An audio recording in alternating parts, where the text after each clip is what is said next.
Hello, my name's David Ball, and over the years I've thought of myself as a fairly decent cook, but I've had a little bit of comeuppance lately. We moved here from Southern California. We're in the South now, and I've decided that part of my initiation must be that I've got to learn how to make Southern biscuits, flaky biscuits. My idea of a good biscuit is a fairly large biscuit, and I would like for it to be attractive. I want it to be, it's got to be flaky, and I'd like for it to be an inch or so, an inch and a quarter maybe high, without too much effort. Now I know you can get frozen biscuits and such as that, but I want to be able to do this on my own. If you take a look at the recipes we've got, I've gone through quite a few recipes, and even online resources such as Cooks International, and I've ended up altering the recipe of a can of baking powder, and I've altered it to my own taste, and hopefully to be able to get it to work and have attractive biscuits as well as being somewhat tasty. And I'm going to start off with a self-rising flour, and this happens to be White Lily self-rising flour, and I'm going to need a couple of cups of that. All the biscuits seem to have just about the same start. 2 cups of flour, maybe 3/4 of a cup of buttermilk and such as that, with either butter or Crisco or some sort of shortening or oil. And this particular recipe calls for 2 cups of flour, and plus you'll need a little bit more for flouring the rolling surface. And this was in the freezer, so I'm going to let it set for a couple of seconds here. And the recipe calls for 2½ teaspoons of baking powder. Well, this is self-rising flour, so I'm going to go with just 2 teaspoons of baking powder. And it says to shake it up first. I didn't mean to shake it all over the floor, but it says to shake it up first. And something you must ensure that you do is mix that up before you add any liquid. And baking powder comes in a couple of kinds. There's a single action and a double action baking powder. Now, the single action baking powder will only work in the oven. Whenever it sees the heat, it will start to create, I think it's carbon dioxide bubbles, and give you the flakiness. The double action actually starts once the liquid hits it. So you want to be able to leave it out on the counter just a little bit. This calls for, I think it's, yeah, a 1/2 teaspoon of salt. Well, we know that there's a little bit of salt in there already, so I'm going to cut that down a little bit and do 1/4 teaspoon of salt.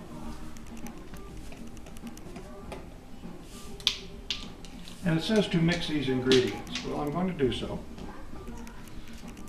And this is a simple little pastry knife. You can use like paring knives or something like that if you want, or you can use your hands. Most people around here tend to use their hands.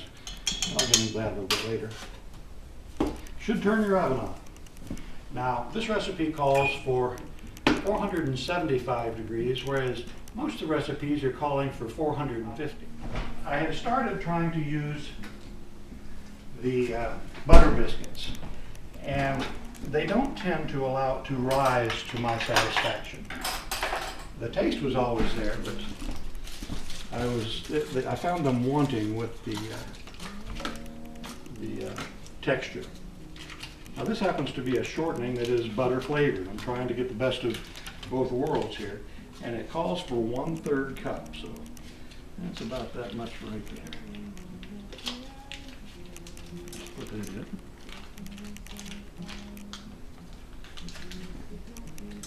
And again, this needs to be cut in and mixed around the dry ingredients before you introduce the liquid. Don't be afraid to get your hands in it.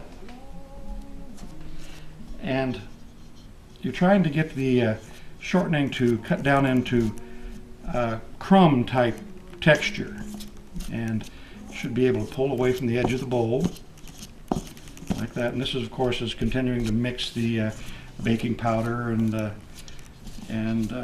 everything in it. And that looks like it's just about right. So then it calls for making a well down in the middle. All right. Put this off to the side, make a mess. There's the well, and I'll have to get some buttermilk. It appears to be important that you keep your ingredients cold till the very last minute, because we are using double-acting baking powder, and the self-rising flour itself would react pretty quick if you just let it sit there on the counter and get the shortening and the buttermilk warm. And just mix them into the well that you've made.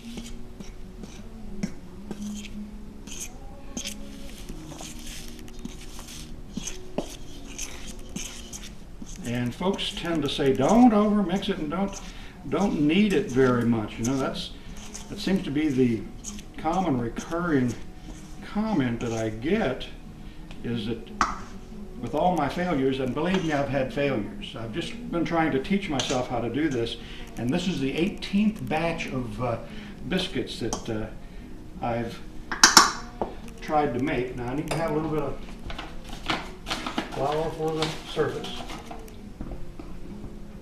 And you don't want to put too much out there, just a little bit like that. And rub it thin. And rub it off to the side a little bit. You're going to need something to cut that. I mentioned at the beginning, I like to have fairly large biscuits. Now it recommends, I think, a 2-inch biscuit cutter, but I've got a 3 1/4 inch here that I'm rather fond of.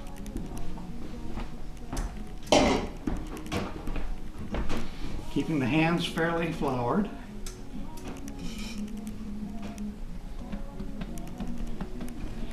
I've got a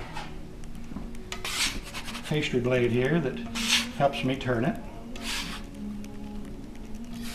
And I'll turn this a few times, and then it'll be hopefully to the right texture that'll allow me to knead it somewhat. As we can see, my cat wants to get in here and play with biscuits. Okay, now a little bit more down here that I can use in my hands.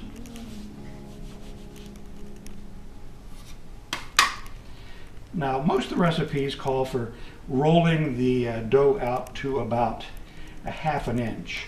I've found that 3/4 inch makes more sense to me. I'm wanting taller biscuits, and hopefully that won't harm them too much.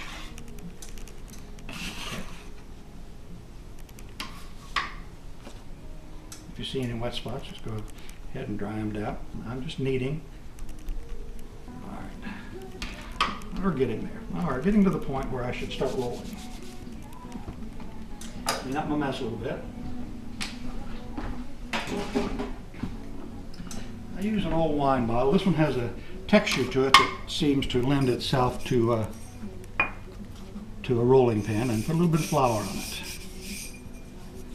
And then lightly roll these out to about 3/4 inch. Now, since I'm making such large biscuits, I don't expect to get like a dozen of them. If I can get 6 good biscuits for my wife and myself, I feel real good. I've got a non-stick cookie pan, or cookie sheet, that I like to use, that I've been using the last couple of days because, like I said, the other surfaces tended to burn or overcook the bottoms. Now, normally I shouldn't have to do that, so I didn't have enough flour underneath them. The next batch will be okay. And if you want the biscuits to grow higher, I'm told, and it seems to bear out, you let them touch each other. Otherwise they would just flatten out like cookies. And as long as they touch each other, the only way they have to go is up. Should be able to get a couple more biscuits out of it.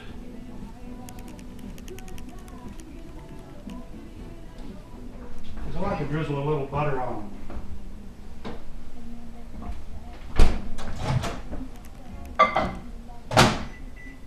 Now, the recipes normally call for 11 to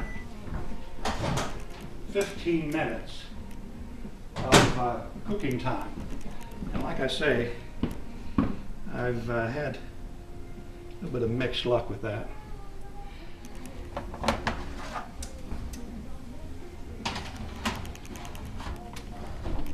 And set your timer. 18 minutes. There you go. And turn the light on so you can keep track and start cleaning up your mess. Well, we'll take a quick look and see how we're doing down here. I've got a light on, but oh, mama, those are looking good. Yeah. All right. Well, still got 4 minutes to go, so we'll see how that works out. And now, again, my idea of a good biscuit is one that's flaky, tasty. I like a pretty good sized biscuit, and it's got to appear nice. That brown covering on there, the coating on the top of it with the butter and such. That pleases the eye, and of course that excites the palate. So, and of course, what would I do with these biscuits? I like strawberry jam. I'm really hooked on strawberry jam. And when my wife and I lived in Spain, we came across a Swiss hero preserves, strawberry preserves. And I'm going to try that against one I picked up yesterday. And it's an Oregon strawberry preserves, and see which we like best, because the Oregon one was $2 cheaper than what the Swedish one was at $4 and something a jar.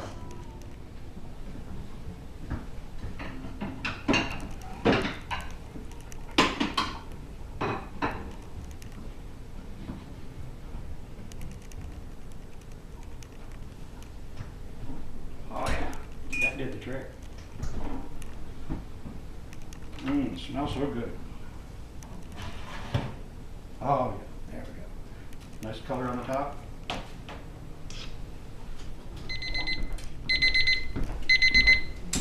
That was 18 minutes. And we've got 1.5 inches on that one, so that's good. And some of the rest aren't quite as big, but that's good. Let them cool for a couple of minutes and we'll get into it.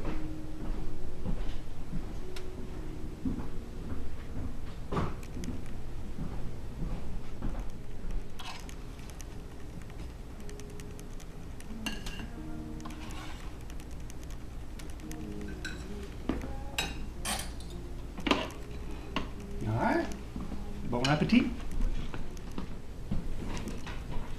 Okay, and the bottoms are not burned. Let's just hope the inside is done. It looks flaky. Oh yeah, look at that. Butter on there. Yeah, cardiologists love me. Let that sit on there for a moment to melt into it.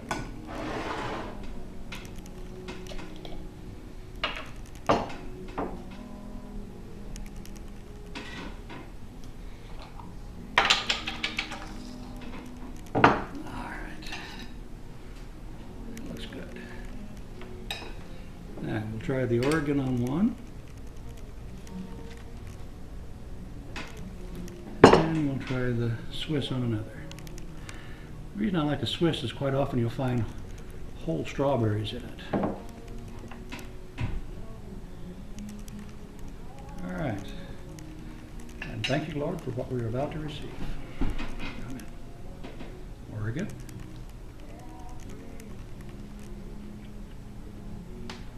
Excellent flavor, to my judgment. Flaky. It's got a bit of a crust to it. And jam's good.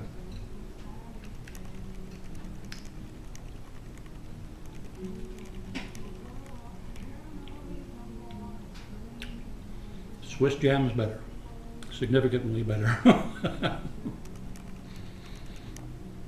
And that's Baking Biscuits. It's how to bake a better biscuit.